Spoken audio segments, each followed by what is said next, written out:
Well, welcome everybody. It's nice to see some familiar faces again. And today we're going to talk about sharing some solutions to problems that keep business owners and CEOs up at night with a focus on hiring and retaining and onboarding top talent, which I've mentioned in the past is the number one issue that my Vistage members talk about. And so today we're going to focus and zero in on the hiring part of that employee journey equation.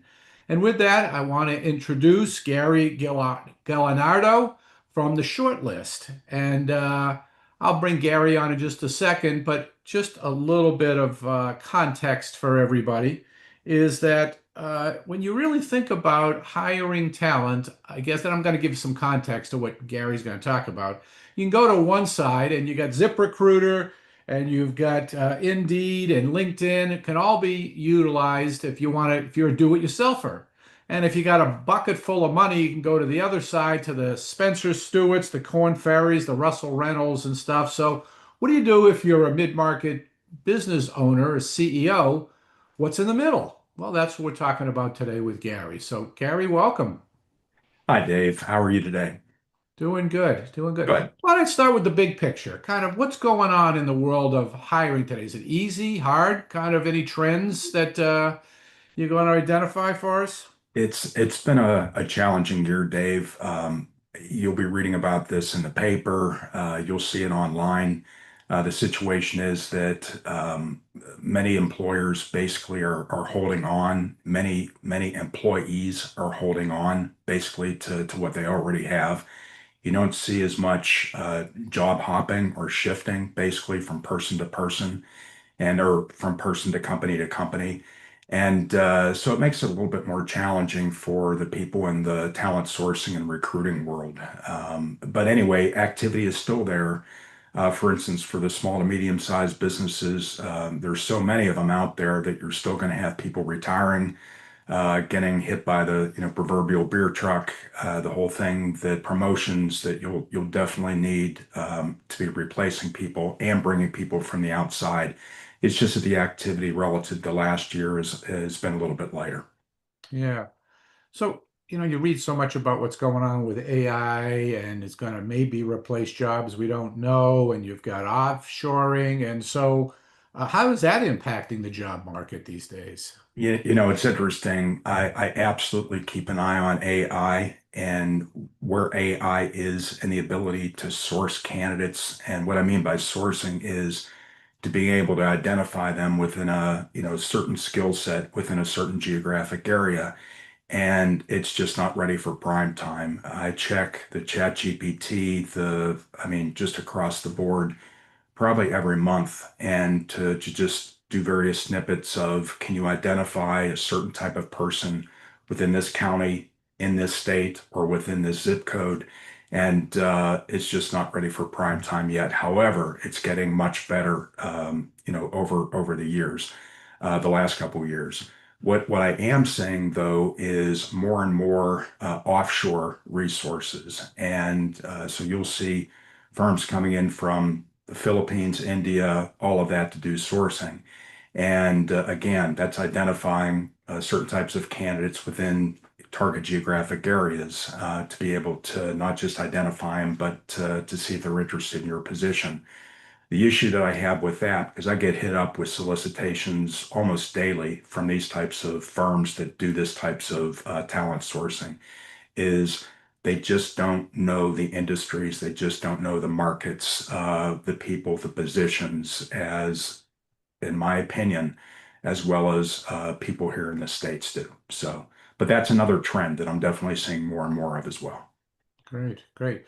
Well, one of the things that I get a chance to do, and that's why I'm doing this sharing solutions to what keeps business owners up at night, is I really, through my Vistage connection, have an amazing amount of connections with people and resources to share. And so when I heard about the shortlist or connection you and I have, which we'll talk about in a little while, I said, oh, now that could solve problems for people that they have in the hiring space. So, okay, I want you to talk a little bit about the short list, where it kind of came from, and just a little bit about it. No, I appreciate that, Dave. It's interesting. I worked for big corporations for about 15 years and then ended up going out on my own about 2001 timeframe, where I was before fractional was even a term, but I was a fractional VP of marketing and sales to small to medium size B2B industrials.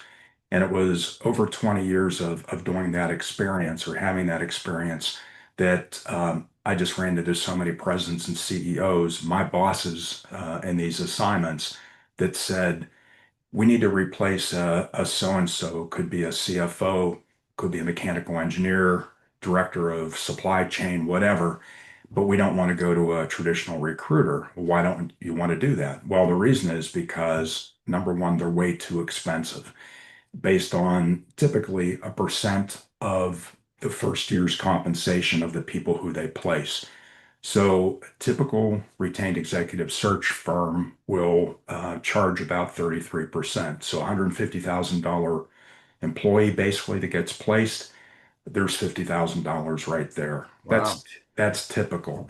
And so, what they would also say is that, look, there's no outside resource like a typical headhunter or recruiter that really understands our leadership team, our management style, our culture like we do.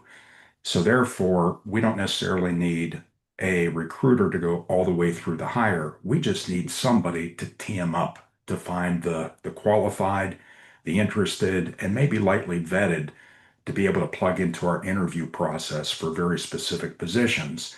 So therefore, if we had somebody like that, it would be a huge win for us. And again, we can do the deep dives, the hiring, the onboarding, the retention.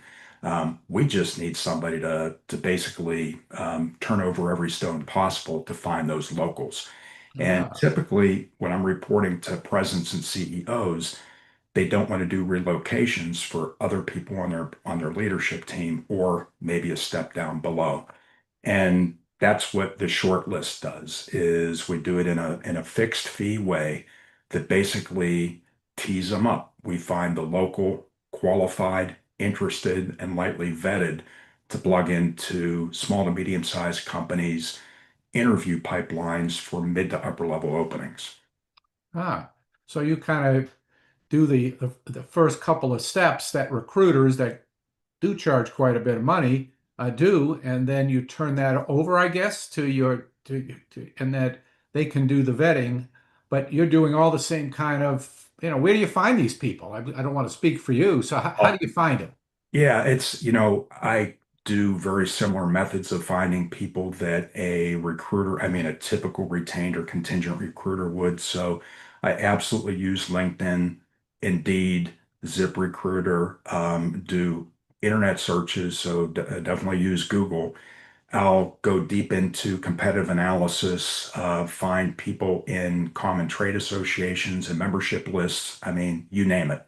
So per search, I probably use 6 to 8 data sets, what I would call a data set. LinkedIn is a data set to me. Indeed is a data set. And I'm digging deep. But there's a lot of pre-work, in fact, that I have to do to really frame the project. And again, when we talk about typically finding candidates within a reasonable drive distance. Could be 15 minutes for some, could be an hour and a half for others. And that's what I do is graphically depict the area that I'm going to be digging into. And then I dive deep into all the resources I can to find candidates by affected county, zip code, whatever. So I'm putting together basically master list, and then I take it down to who I think the candidate would really like to see. So very similar to real estate multi-listings, what I'm doing is I'm giving candidates, or excuse me, I'm giving clients, in fact, these what I call my version of their short list in this geographic area. And what I want them to do then is take a look at all the different people who I have on this short list to take it down to their short list. So that would be equivalent to a real estate agent saying, okay, of all these homes in this, in these areas of town that I think you would like, this is, these are the homes basically I think you should look at. And then but take a look at the multi-listings, take it down to your short list, and then so once that's done, then I reach out to people on the short list to find out who's interested, and then the ones who are interested, I do the vetting to find out more information about them for the teeing up for the interview pipelines. Well, good. Well, one of the things that I've seen in my experience is that the level of success a lot with recruiting comes down to how succinctly have we characterized what we're looking for in the position description in terms of what the deliverables are, what the skills are, what the behaviors you expect, and what kind of experience. So, how do you interact with your clients in that aspect to set up yourself up for success?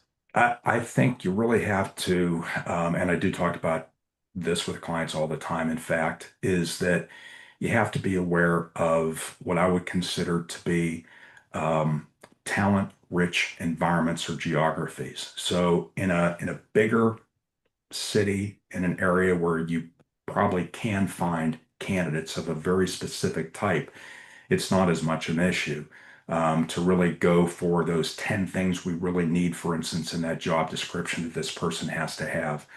However, when you start getting into rural areas, and I've dealt with a lot of companies that are that good little manufacturer, for instance, that's Yeah, I know about that. Yeah.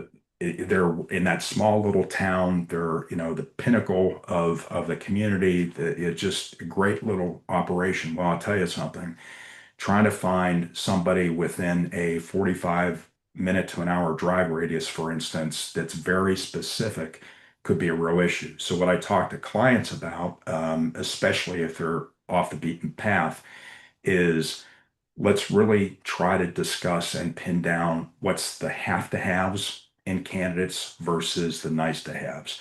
And very often, what we do is take some of those have to haves and switch them over to nice to haves because we know that the nice to haves can actually be trained once a person comes in to be a almost a must have type of a thing.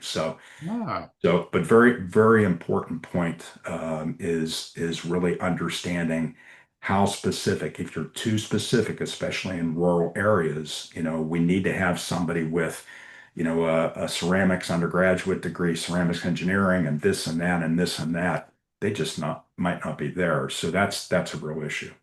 So gotcha, gotcha. Well, we only have a certain amount of time, so let me just ask one other question. sure, You've been involved with Vistage as a trusted advisor, and yes. so any observations that you've got about the Vistage benefits for members while we're I think Vistage is a terrific organization. I was actually a member in two different stints, about 10 years, in fact, when my family and I used to live in Michigan. And by the way, I'm at the home office right now in Pittsburgh, Pennsylvania. And now for the past 2 years, I've been involved, but with Vistage Michigan.